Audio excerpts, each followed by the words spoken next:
When Mr. Daniel Okafor, a widower with 2 children, is offered a luxurious mansion at an unbelievable price, he sees it as a miracle. His business has just collapsed, and they have nowhere else to go. The mansion sits quietly at the end of Old Pine Road, surrounded by thick trees. The villagers avoid it, but Daniel, desperate for a fresh start, ignores the warning looks. The house is beautiful, tall ceilings, antique furniture, marble floors. Too perfect. On the first night, a strange note is found pinned to the wall: whisper only. Silence keeps us alive.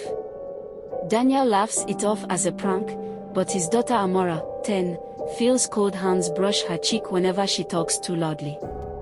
His teenage son, Michael, 16, doesn't believe in superstition and moves around blasting music through his earphones. That is when the house begins to react. At exactly midnight, Amora hears footsteps in her room. But when she checks, nobody is there. Then she hears breathing. Slow. Heavy.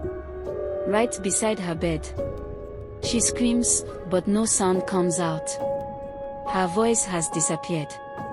Terrified, she writes on a paper, "Something is here." By morning her voice returns, but she refuses to talk above a whisper. The family house help, Mama Ngozi, an elderly woman from the village, tells Daniel the truth. Years ago, the mansion belonged to the Okeke family. They had a son named Chibik who was born with an unusual disorder. He hated sound. Even the slightest noise caused him unbearable pain. Doctors couldn't explain it. He lived his whole life in silence, locked in the mansion. One night, during an argument, his parents shouted his name loudly. Chibik's heart stopped instantly. He died, and the house became cursed. His spirit stayed behind, angry at noise, hunting anything that disturbs his eternal silence. Mama Ngozi warns that the last tenants disappeared after a loud quarrel. The only rule is simple: never raise your voice. Never play loud music. Never scream. But Michael refuses to believe ghost stories. One night, after a heated online argument with a friend, Michael loses his temper and shouts, "Leave me alone." The house responds instantly. Lights flicker. Doors slam shut by themselves. Something begins crawling on the ceiling, fast. A whisper fills the entire mansion: silence or die. Michael's phone explodes in his hand. He runs downstairs, trembling. His father tries to whisper, but Michael keeps talking in fear. Then the spirit appears. A pale, thin boy with bleeding ears. His mouth sewn shut. His eyes filled with tears. Chibik's ghost stretches his hand toward Michael's throat. The entire house begins collapsing, one silent piece at a time. Furniture moves without a sound. Windows crack but don't shatter. Footsteps run through every room, invisible but heavy.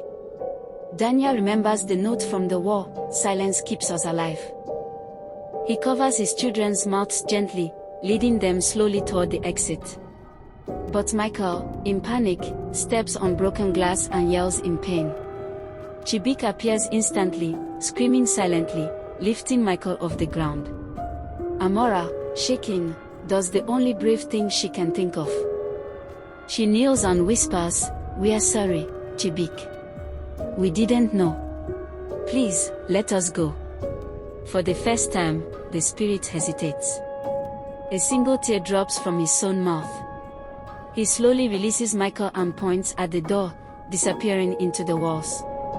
The family runs out of the house as the doors slam behind them with a silent shockwave.